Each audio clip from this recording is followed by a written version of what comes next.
చాలా కాలం క్రితం శివంగిపురం అనే ఊర్లో చంద్రకాంతం అనే కోడి ఉండేది. చంద్రకాంతంకు 3 పిల్లలుండేవాళ్లు. పెద్ద కూతురు తులసి, చిన్న కూతురు నీలవేణి, కొడుకు కృష్ణమోహన్. కాని తులసి చంద్రకాంతంకు సవతి కూతురు కావడంతో తులసి నష్టకష్టాలు పెడుతూ ఉండేది కాంతం. ఎప్పట్లాగానే ఒకరోజు ఏదో ఒక వంక పెట్టుకుని తులసిని నోటుకొచ్చినట్లుగా కాంతం తిడుతూ ఉండగా కృష్ణమోహన్ అక్కడికొస్తాడు. అబ్బాయి, ఎందుకమ్మా ఎప్పుడూ ఏదో ఒక వంక పెట్టుకుని అక్కను తిడుతూనే ఉంటావు? ఏదో ఒకటి అనకపోతే ఆ నోరు ఊరుకోదా అంటాడు కృష్ణ. అవునరా, నీకు నేనన్న మాటలే వినపడతాయి. ఈ ముచ్చుమోకంది చేసేది అస్సలు కనపడదు. ఇదేం చేసిందో తెలుసా? బంగారం లాంటి గాజు సీసాను పగలగొట్టింది. అదేమంటే పొరపాటున చేయిజారింది పిన్ని అని సమర్థించుకుంటుంది అంటుంది కాంతం. పగిలింది గాజు సీసానే కదమ్మా, ఇంతలా అరవాలా? నువ్వెప్పుడు మారుతావో ఏంటో అంటూ వెళ్ళిపోతాడు కృష్ణ. మరో 2 రోజుల తర్వాత కృష్ణమోహన్ సంతోషంగా ఇంటికి వచ్చి తల్లితో మాట్లాడుతూ, అమ్మా, పట్టణంలో నాకు మంచి జాబ్ వచ్చిందమ్మా. కానీ ఆ జాబ్కు 6 నెలలు ట్రైనింగ్కు వెళ్లాలట. ఆ తర్వాత జాబ్లో జాయిన్ అవ్వాలి అంటాడు కృష్ణ. పోనీలేరా, నువ్విన్ని రోజులు పడ్డ కష్టానికి ప్రతిఫలం దక్కింది అంటుంది కాంతం. మరుసటి రోజు కృష్ణ తన చెల్లెలు నీలవేణితో మాట్లాడుతూ, మరో 2 రోజులైతే నేను ట్రైనింగ్కు వెళ్ళిపోతాను నీలు. కానీ అక్క గురించే నాకు బెంగగా ఉంది. నేను ఇంట్లో ఉంటేనే అమ్మ అక్కను ఎప్పుడు ఏదో ఒకటి అంటూ వేధిస్తూ ఉంటుంది. ఇక నేను కూడా లేకపోతే ఆమె నోటికి అద్దు అదుపు ఉండదు అంటాడు కృష్ణ. అవునన్నయ్య, అమ్మకు వయసు పెరిగినా కానీ బుద్ధి మాత్రం పెరగటం లేదు. ఏ కారణం లేకపోయినా కానీ అక్కను తిడుతూనే ఉంటుంది అంటుంది నీలవేణి. ఎలాగోలా ఈ 6 నెలలు కళ్ళు మూసుకుంటే చాలు చెల్లి, నాకు మంచి జాబ్ వస్తుంది. ఇక అక్కను కాలు కింద పెట్టకుండా చూసుకుంటాను. అక్క నాతో పాటు పట్నం తీసుకువెళ్ళి అక్కడే ఒక మంచి కుర్రాన్ని చూసి పెళ్లి చేస్తాను. మనకున్న 10 ఎకరాల్లో అక్కకు నీకు చెరు 5 ఎకరాలు ఇచ్చేసి మీ ఇద్దరు పెళ్లిళ్ళు చేస్తాను. ఇక ఈ ఇల్లు అమ్మకుంటుంది అంటాడు కృష్ణ. ఆ పని చెయ్యన్నయ్య, అక్కకు ఇక నుండైనా మంచి రోజులు వస్తాయి అంటుంది నీలవేణి. కానీ ఇదంతా దూరం నుండి వింటున్న కాంతం మాత్రం కోపంతో రగిలిపోతూ ఉంటుంది. ఏంటి, ఆ తులసికి నా కూతురుతో పాటు 5 ఎకరాల పొలం ఇస్తాడా? పైగా దాన్ని పట్నం తీసుకువెళ్ళి అక్కడే దానికి పెళ్లి చేస్తాడా?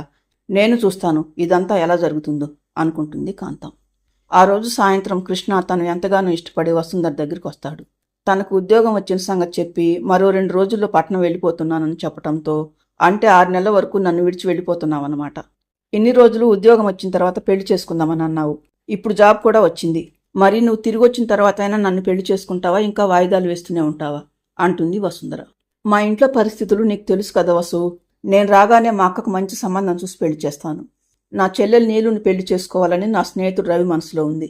నీలవేణి కూడా ఇష్టపడితే వెంటనే దాని పెళ్లి కూడా చేస్తాను. ఇక తర్వాత నాకే బాధ్యతలు ఉండవు. అప్పుడు ఇక మనం హ్యాపీగా లైఫ్ ఎంజాయ్ చేయొచ్చు.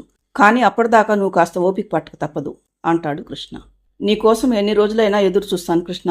కానీ మా అన్నయ్య నా పెళ్లి చేయాలని తొందరపడుతున్నాడు. నువ్వు ఒకసారి వచ్చి మా అన్నయ్యతో మాట్లాడతావా అంటుంది వసుంధర. తప్పకుండా మాట్లాడతాను వసు. రేపు మీ ఇంటికి వచ్చి మీ అన్నయ్యతో మాట్లాడిన తర్వాతే నేను పట్నం వెళ్తాను, సరేనా అంటాడు కృష్ణ. మరుసటి రోజు వసుంధర వాళ్ళ అన్నయ్యతో మాట్లాడిన తర్వాత తన స్నేహితుడు రవి ఇంటికి వస్తాడు కృష్ణ. కృష్ణ ఊరెళ్తున్నాడని తెలిసిన రవి, అలాగా, మరి నేను నీకు చెప్పిన విషయాన్ని ఏం చేశావు? నీలవేణితో మాట్లాడావా అంటాడు రవి. మొన్నొకసారి చూచాయిగా చెప్పి చూశాను రవి. నీతో పెళ్లికి తనకేమీ అభ్యంతరం లేదని నీలవేణి అన్నది. కానీ మా అమ్మ కూడా ఒప్పుకోవాలి కదా. నేను తిరిగి వచ్చిన తర్వాత మా అమ్మతో కూడా మాట్లాడి మీ ఇద్దరు పెళ్లి జరిగేలాగా నేను చూస్తాను. కానీ మా అక్క గురించే రవి నా బెంగంతా. మా అమ్మ సంగతి నీకు తెలుసు కదా. అందుకే నేను ఊరు నుండి వచ్చే వరకు అప్పుడప్పుడు వచ్చి మా అక్క క్షేమం కనుక్కుంటూ ఉండు రవి అంటాడు కృష్ణ. తప్పకుండా కృష్ణ, తులసి నీకు మాత్రమే కాదు నాకు కూడా అక్కలాంటిదే అంటాడు రవి. మరుసటి రోజు అందరికీ చెప్పి కృష్ణ పట్నం వెళ్ళిపోతాడు. అప్పటి నుండి చంద్రకాంతం తులసిని ఎలా వదిలించుకోవాలని ఆలోచిస్తూ ఉంటుంది. ఒకరోజు కాంతం పొలం దగ్గరికి వెళ్లి వస్తుండగా ఎండ బాగా కాస్తూ ఉండటంతో అలసటగా ఒక చెట్టు క్రిందకు వచ్చి నిలబడుతుంది. అప్పుడే ఒక కోడిపుంజును మరో 2 తరుముకుంటూ వస్తుంటారు. ఆ కోడిపుంజు కాంతం నిలబడ్డ చెట్టు చాటుకు వచ్చి దాక్కోవడంతో మిగతా వాళ్ళిద్దరూ వెళ్ళిపోతారు. వాళ్ళు వెళ్లిన తర్వాత మెల్లగా బయటకు వచ్చిన శేషు అని ఆ కోడిపుంజు ఊపిరి పీల్చుకుంటూ, హమ్మయ్య, ఈ రోజుకు తప్పించుకున్నాను, ఇక రేపటి సంగతి రేపు చూసుకుందాం అనుకుంటాడు శేషు. ఇదంతా గమనిస్తున్న కాంతం, ఎందుకయ్యా వాళ్ళిద్దరూ నిన్న అలా తరుముకుంటూ వస్తున్నారు అంటుంది కాంతం. అప్పు చేసి తీర్చకపోతే ఊరుకుంటారా ఏంటి? ఇది నాకు రోజు ఉండేదేలే అని వెళ్లబోతున్న శేషును ఆపుతుంది కాంతం. అప్పు చేశానంటున్నావు, ఎంత చేశావేంటి అంటుంది కాంతం. ఎంతలేండి, వాళ్ళిద్దరికీ ఇవ్వాల్సింది 2000. కానీ నా అప్పులందరికీ ఇవ్వాల్సింది 10,000. వాళ్ళు నా వెంట పడటం తప్ప నేను తీరుస్తానా ఏంటి అంటాడు శేషు.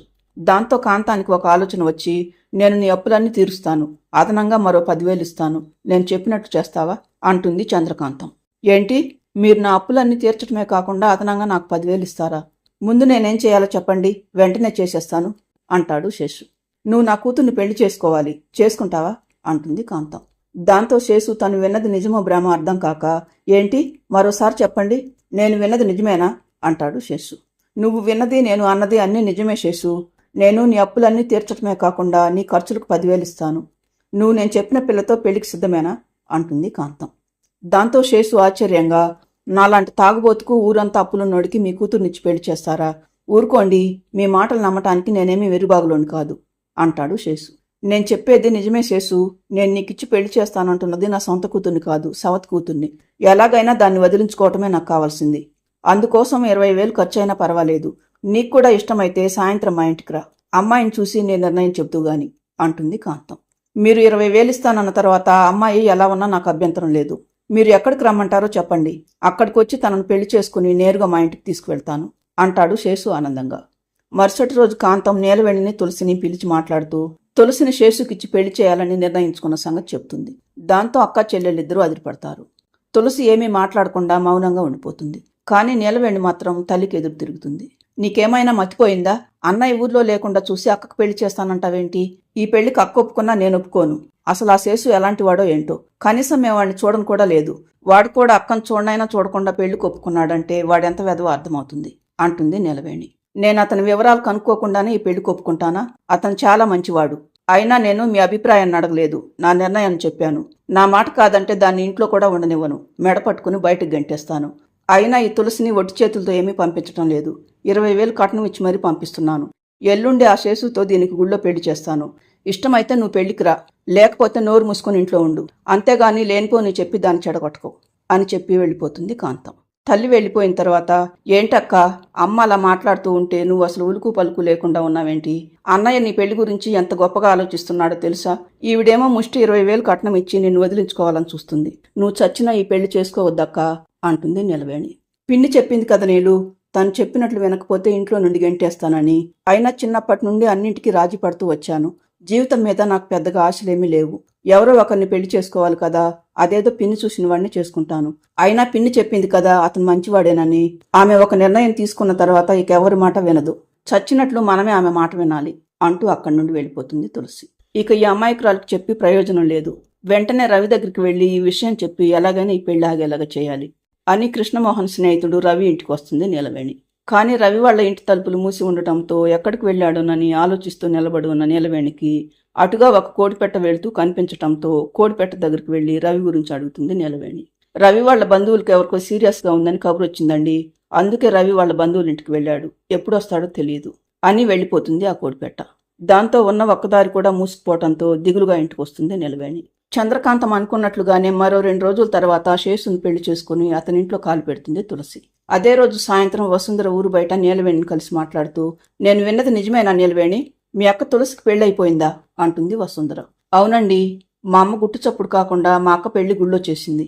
నేను వద్దని ఎంత మొత్తుకున్నా గానీ నా మాట వినలేదు అంటుంది నీలవేణి. కనీసం మీ అన్నయ్య దగ్గర కూడా లేకుండా తులసి పెళ్లి చేయటం ఏంటి నీలవేణి?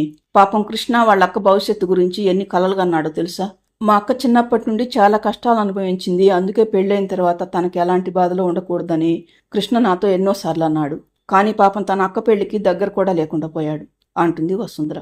ఏం చేస్తామండి, అంతా దాని తలరాత అంటుంది నీలవేణి. మరోవైపు శేషు ఇంట్లో కాలు పెట్టిన మరుసటి రోజు నుండే అతని నిజ స్వరూపం కొద్ది కొద్దిగా అర్థమవుతుంది తులసికి. మరో 2 రోజుల తర్వాత ఊర్లోకి వచ్చిన రవికి తులసి శేషుల పెళ్లి గురించి తెలియటంతో ఆవక్కైపోతాడు. ఏంటి, ఇదివరకే పెళ్ళైపోయి భార్య చనిపోయిన శేషుకు తులసితో మళ్లీ పెళ్ళైందా అని ఆశ్చర్యపోతాడు రవి. అసలు శేషు ఎలాంటివాడు? తులసి అతనితో ఎన్ని కష్టాలు పడబోతుంది? తన అక్క జీవితం గురించి ఎన్నో కలలు కంటున్న కృష్ణమోహన్ తులసిని ఒక 2వ పెళ్లి వాడికి ఇచ్చి కట్టబెట్టిన తల్లికి ఎలాంటి శిక్ష వేస్తాడు? ఈ స్టోరీ అంతా తెలియాలంటే పార్ట్ 2 చూడండి. ఫ్రెండ్స్, ఈ స్టోరీ ఎలా ఉందో కామెంట్ చేయండి. స్టోరీ నచ్చితే లైక్ చేసి హైప్ ఇవ్వండి. ఛానల్ను సబ్స్క్రైబ్ చేసుకోండి.